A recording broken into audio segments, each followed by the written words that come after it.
Hello students, मैं लवकुश कुमार आपके अपने यूट्यूब चैनल @लर्नर्स अकेडमी 8090 पर स्वागत करता हूं। आज मैं आपके साथ उपस्थित हूं एक नए वीडियो के साथ और इस वीडियो में हम पढ़ेंगे क्लास 8th की poem the ant and the cricket. तो बिना टाइम वेस्ट किए हुए शुरू करते हैं आज की poem the ant and the cricket. Ant and the cricket एक ऐसी पोम है जो स्टोरी जो है वो पोएटिक फॉर्म में लिखी गई। Actually this is the story. ये आंट एंड द क्रिकेट है, ये एक स्टोरी है। स्टोरी का भी एक फॉर्मेट अलग होता है जिसको हम फेबल बोलते हैं। तो ये फेबल है। फेबल एक ऐसी स्टोरी होती है जिसमें ह्यूमन बीइंग्स के जगह पर जो एनिमल्स होते हैं वो कैरेक्टर होते हैं। तो इसमें कैरेक्टर्स हमारे पास में आंट एंड द क्रिकेट रहेंगे। एक आंट है कैरेक्टर, दूसरा क्रिकेट कैरेक्टर है।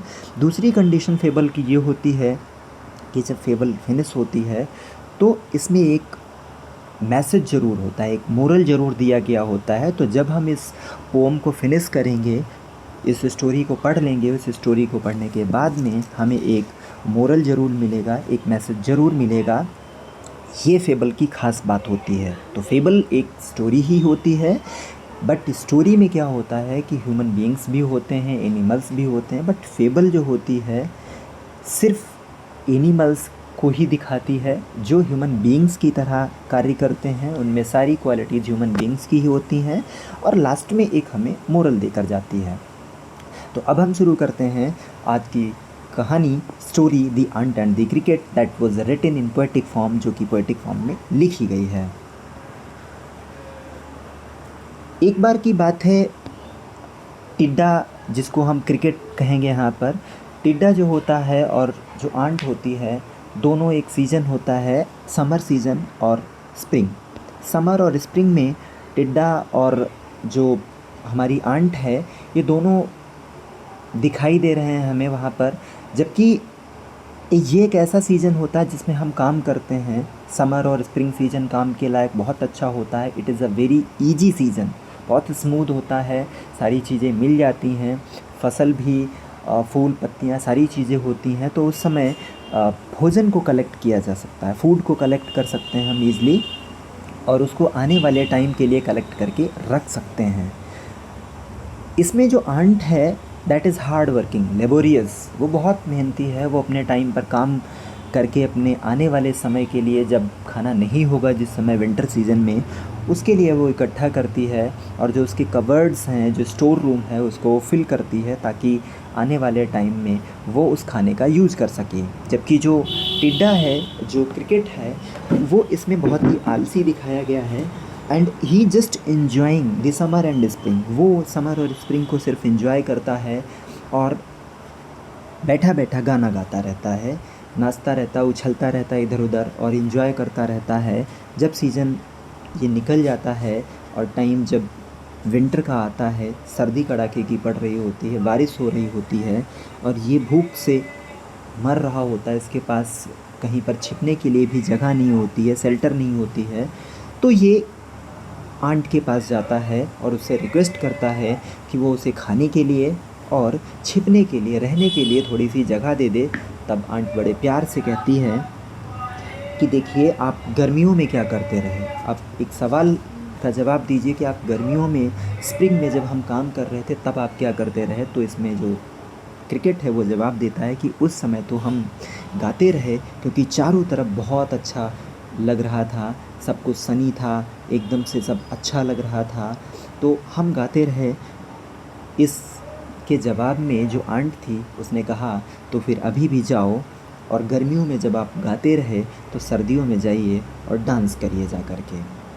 ये स्टोरी हमें ये बताती है कि हमें अपने ठीक टाइम पर काम कर लेना चाहिए, नहीं तो हमारी भी कंडीशन टिड्डे की तरह ही होती है। तो ये स्टोरी है एक ओवरऑल। इस स्टोरी को लाइन बाय लाइन हम लोग डिटेल में इस पोम के थ्रू पढ़ते हैं। तो शुरू करते हैं।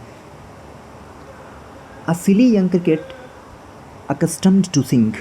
सिली मीन्स मूर्ख, जो भोला भाला जिसको कह सकते हैं, नॉट इनफ इंटेलिजेंट, जो काफ़ी इंटेलिजेंट नहीं है। यंग क्रिकेट एक जो क्रिकेट है, he is accustomed. Accustomed means वो आदी हो चुका, उसने अपनी आदत डाल ली है, हैबिचुएटेड हो चुका है वो किस चीज़ का, सिंग का, गाने का, गाना गाता रहता है through the warm Sunny months of के समर एंड स्प्रिंग। कब गाना गाता रहता है, जब समर और स्प्रिंग का टाइम चल रहा होता है, उसमें मौसम बहुत सुहाना होता है, वार्म होता है, गर्मी होती है, एकदम से आप काम करने लायक मौसम होता है। उस टाइम में ये पूरे टाइम गाना गाता रहा, began to complain, but when the time of winter came, जब विंटर आती है, ही बिगेन टू कंप्लेन, वो शिकायत करने लगता है। व्हेन ही फाउंड दैट, जब वो अपनी कवर्ड जा कर के, स्टोर रूम जा कर के देखता है, ग्रेनरी जा कर के देखता है कि उसके यहाँ खाने के लिए कुछ नहीं है, तो वो शिकायत करने लगता है। And his covered was empty, देखता है उसका जो कवर्ड है, जो स्टोर रूम है, वो एम्प्टी है, खाली है। एंड विंटर वॉज कम, और विंटर भी आ चुकी है, सर्दियाँ आ चुकी हैं, खाने के लिए कुछ नहीं है। And when he comes out and looks everywhere, जब वो बाहर आता है और इधर उधर देखता है, तो उसको दिखाई देता है कि नॉट अ क्रम टू बी फाउंड, कि अब एक छोटा सा टुकड़ा भी खाने को नहीं मिलेगा। Crumb means a piece of bread, रोटी का छोटा सा टुकड़ा, या स्मॉल अमाउंट ऑफ फूड, खाने का थोड़ा सा भाग। तो कहते हैं कि अब खाने के लिए कुछ भी नहीं मिल सकता on the snow covered ground. क्यों? क्योंकि जो ग्राउंड है वो स्नो से कवर हो चुकी है, वो बर्फ़ से ढक चुकी है। Not a flower could he see, अब तो एक फूल भी दिखाई नहीं देता। Not a leaf on a tree, और पेड़ों पर एक लीफ भी नहीं रही, एक पत्ती भी नहीं रही। सब तरफ विंटर ने स्नो कवर कर लिया है, कहीं पर कुछ नहीं बचा है। अब वो बहुत परेशान है कि क्या किया जाए। Oh what will become, says the cricket of me. Cricket अब उदास है, अपने आप से ही बातें कर रहा है और कहता है कि what will become of me, अब मेरा क्या होगा, मैं क्या करूँगा, मेरे पास खाने के लिए नहीं है कुछ, रहने के लिए शेल्टर नहीं है, मैंने कुछ उसके लिए भी नहीं किया, तो अब मैं कैसे रहूँगा। At last by starvation and famine made bold, आखिर में उसको जो स्टारवेशन थी, जो भूख थी उसकी, जो हंगर था, और जो फेमाइन का मतलब उसके पास कुछ नहीं बचा था। Not a single piece of food was remained with him, उसके पास छोटा सा टुकड़ा भी नहीं बचा था खाने का। उसने उसको बोल्ड कर दिया। बोल्ड का मतलब यहाँ पर ब्रेव नहीं, बोल्ड का मतलब यहाँ पर है कंपेल्ड कर दिया, मजबूर कर दिया कि वो जाए।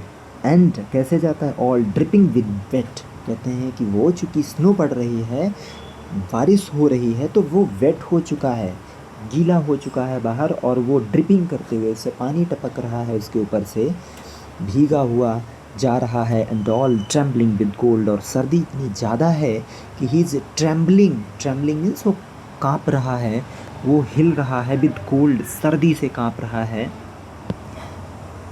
Away he sets off to a miserly on, कहते हैं कि वो सेट ऑफ करता है, रवाना हो जाता है, चल देता है, कहाँ के लिए, to a miserly ant. Miser का मतलब कंजूस नहीं, माइजर का मतलब यहाँ पर स्मॉल, जो छोटी सी आंट है, जो स्मॉल आंट है, उसके पास में हेल्प मांगने के लिए चल देता है। कि मैं तो गाता रहा उस समय, लेकिन मैंने देखा था कि जो आंट थी that was working and collecting the food for winter के लिए वो फूड कलेक्ट कर रही थी, शेल्टर के लिए भी बहुत सारी पत्तियाँ, ये सारी चीज़ें इकट्ठा कर रही थी। So it is time to go to him and ask for help, और उससे मदद मांगी जाए। ये जाता है उसके पास में, अब मजबूरी है, नहीं तो मर जाएगा। To see if to keep him alive he would grant him shelter from rain, और कहते हैं कि वो जाएगा और उससे कहेगा, he would request to him, उससे रिक्वेस्ट करेगा कि वो उसको रेन से, बरसात से शेल्टर दे दे, यानी मुझे रहने की जगह दे दे। एंड रहने के साथ साथ में ज़िंदा रहने के लिए a mouth full of grain, क्या, मुझे माउथ फुल ऑफ ग्रेन का मतलब खाना दे दे, मुझे फूड दे दे वो, और रहने के लिए होम प्रोवाइड करा दे, घर दे दे, मुझे थोड़ा सा शेल्टर दे दे। और ये चूँकि वही दे सकती, इसलिए उसके पास जाता है। He wished only to borrow he would repeat tomorrow, कहता है कि वो मन में ये सोच के गया था कि वो सिर्फ बोरो करेगा, उधार लेगा, मांगेगा कि and he would repeat tomorrow, आज ले लेगा लेकिन आने वाले समय में, टुमारो का मतलब कल का मतलब यहाँ पर जब समर आएगी, जब फिर से स्प्रिंग आएगा तो इसको वे मेहनत करके वापस कर देगा। If not he must tie of starvation and sorrow, और कहते अगर ऐसा नहीं हुआ, उसको वो शेल्टर नहीं देती है, फूड नहीं देती है, तो वो निश्चित रूप से दुख में, तकलीफ़ में, और स्टारवेशन का मतलब हंगर में, भूख में मर जाएगा, उसकी अब हेल्प करने वाला कोई नहीं है। ये सोच करके जो क्रिकेट है वो जाता है कि अब मैं जाता हूँ आंट के पास और हेल्प मांगूंगा उससे। पहुँचता है वो और कहता है, says the ant to the cricket, अपनी स्टोरी बताता है आंट के पास में जा कर के। तब क्रिकेट जो है वो बात कहने के बाद आंट कहती है क्रिकेट से, I am your servant and friend, कहती कि देखो भाई ऐसा है, मैं निश्चित रूप से आपकी सर्वेंट हूँ, आपकी फ्रेंड हूँ, ये मान सकते हो कि मैं आपकी फ्रेंड भी हूँ और आपकी सर्वेंट भी हूँ, आपके लिए काम भी करती हूँ, बट वी आंट्स नेवर बोरो, लेकिन हमारी एक पॉलिसी है, हम जो आंट्स हैं, हम चींटियाँ ना तो कभी उधार लेते हैं और वी आंट्स नेवर लेंड, ना ही कभी उधार देते हैं। यानी हमारी ये पॉलिसी नाइदर बोरो नॉर लेंड्स वाली है। हम अपने टाइम पर काम करते हैं तो हम किसी से ना तो उधार लेते हैं और ना ही किसी को उधार देते हैं। But tell me dear cricket, did you lay nothing by when the weather was warm, कहती है लेकिन डियर क्रिकेट मुझे एक बात तो बताओ, मैं एक क्वेश्चन पूछना चाहती हूँ कि when it was time of good weather, जब ये वार्म वेदर था, जब it was summer and spring, जब ये स्प्रिंग था, समर था, तब आप क्या कर रहे थे? डिड यू ले नथिंग, क्या आपने कुछ भी नहीं बचाया, आपने कुछ भी सेव नहीं किया? कोथ द क्रिकेट नॉट आई, कोथ का मतलब ये ओल्ड इंग्लिश में वर्ड है कोथ, कोथ का मतलब होता है सेड। क्रिकेट ने कहा नॉट आई, नहीं नहीं मैंने तो कुछ नहीं किया, मैंने कुछ नहीं बचाया, my heart was so light, और जवाब देता है, कहता है कि मेरा हार्ट जो था वो लाइट था, लाइट मीन्स हैप्पी, मेरा मन बहुत खुश था, I was extremely happy and joyful that I सैंग day and night, और इसलिए मैं पूरे दिन और पूरी रात गाता रहता था, मुझे बहुत अच्छा लगता था। फॉर ऑल नेचर लुक्ड गे, क्योंकि जिस तरफ भी मैं देखता था जो नेचर था उस समय बहुत ही गे, हैप्पी दिखता था। गे का मतलब हैप्पी, बहुत ही सुहाना दिखता था, प्यारा दिखता था।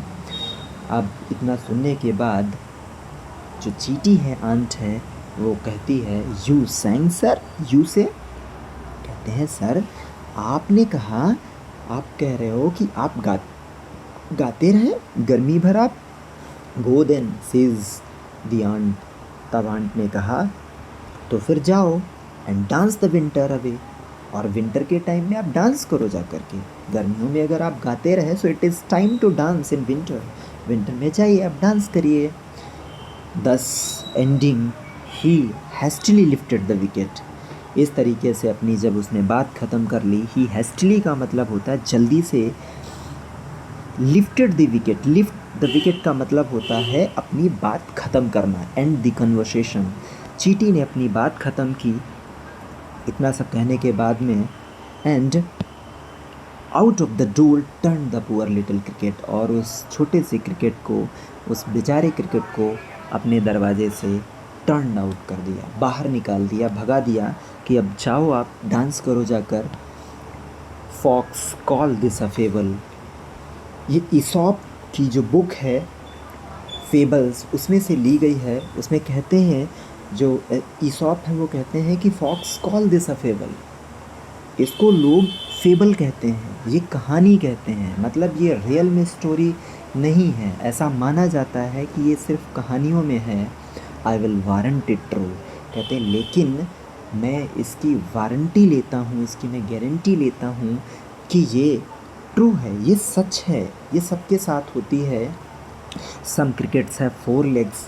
ये तो पोम के थ्रू हमने, कहानी के थ्रू हमने पढ़ा कि इसमें क्रिकेट जो थे उसके 4 लेग थे, 4 पैर थे। लेकिन कुछ ऐसे भी क्रिकेट हैं जो 2 पैर वाले होते हैं। यानी इस स्टोरी में हमें बताया गया कि हम इंसान भी क्रिकेट की तरह हैं, इसलिए हमें लेजी नहीं होना चाहिए, टाइम पर अपना काम फिनिश कर लेना चाहिए, नहीं तो हमारी भी कंडीशन ठीक उसी तरीके से होगी जैसी कि क्रिकेट की होती है। हमें चींटी की तरह रहना चाहिए, work while work, play while play. जब काम करने का समय हो तो काम करो, और खेलने का, एंजॉय करने का टाइम हो तो एंजॉय करो। इससे यही मोरल मिलता है कि हम जब काम करने का टाइम आए तो हमें काम करना चाहिए, सही समय पर जो सही काम हो वो करना चाहिए। उसके बाद में आप आराम से एंजॉय करो। तो उम्मीद है ये कहानी आपको अच्छे से समझ में आ गई होगी। ये स्टोरी जो फेबल के रूप में दिखाई गई है और पोएटिक फॉर्म में लिखी गई है, बहुत अच्छी पोएम है। बहुत अच्छे से चींटियों ने एक लेसन दिया है फेबल के रूप में, यानी इंसानों को भी, हमको भी एक बहुत अच्छा मोरल मिला, एक मैसेज मिला कि हमें क्या करना चाहिए। तो मिलते हैं फिर अगली वीडियो में, तब तक के लिए बाय बाय।